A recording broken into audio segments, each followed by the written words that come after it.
Wow. Now, how are we financing our government? We're selling drugs.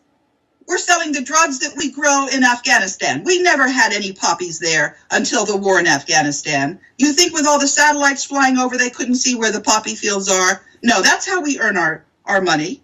Wow. How does that grab you? Is that a good arrangement? Wow. No, it's not a good arrangement. So are you basically saying that the money that's being fed into the IRS ends up at the Vatican? 60% of it, except for the 40% cut that goes to the United Kingdom. Now, let me tell you how that happened. That happened because in 1200, the King of England borrowed a lot of money from the Vatican because of wars and signed a treaty that he would agree to keep repaying the money to the Vatican. And of course, he never caught up. So he was in trouble. And then, do you remember when our Capitol building was burned down in 1812 by the UK? Right. Yeah. Okay. We have been having to pay war reparations to the United Kingdom all these years, and nobody has bothered to tell the people about it. And Lincoln, when he was financing the Civil War, issued greenbacks directly without involving the bankers. Mm-hmm. That's why he was rubbed out. And JFK, he had a memo that he was going to sign where he was going to just erase this compounding of interest on the U.S. debt. He was going to have our currency issued directly by the Treasury Department. He was assassinated 11 days after he signed that memo. So these banksters are bound and determined to keep us, what can I say, imprisoned in debt. Except that it's not working because what we've done is we've alerted all the countries of the world. I have written to the ambassadors of all these countries many, many times.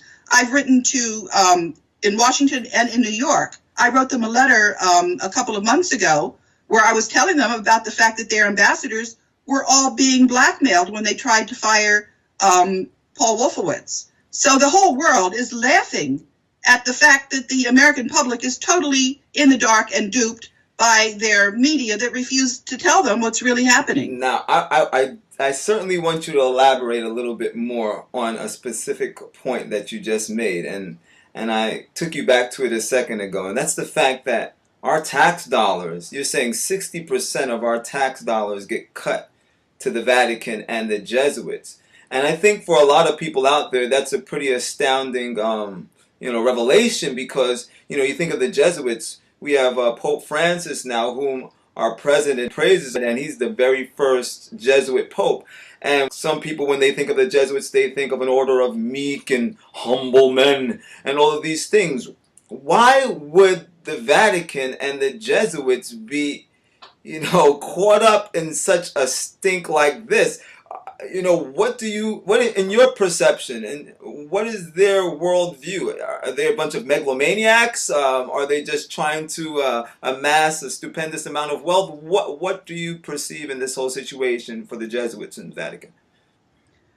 I'm so sorry to have to tell you. First of all, let me start out by saying that this has absolutely nothing whatsoever to do with the Catholic faith. Mm-hmm. This has absolutely nothing whatsoever to do with the people of faith that are not aware of this. That's right. And I have to tell you that there are, unfortunately, people who will mock the faith, and they will put on the priest's garb just so that they can hide their crimes. These are criminals. These are not Catholics. Wow. And unfortunately, there are many of them at the very top. It's rot at the top.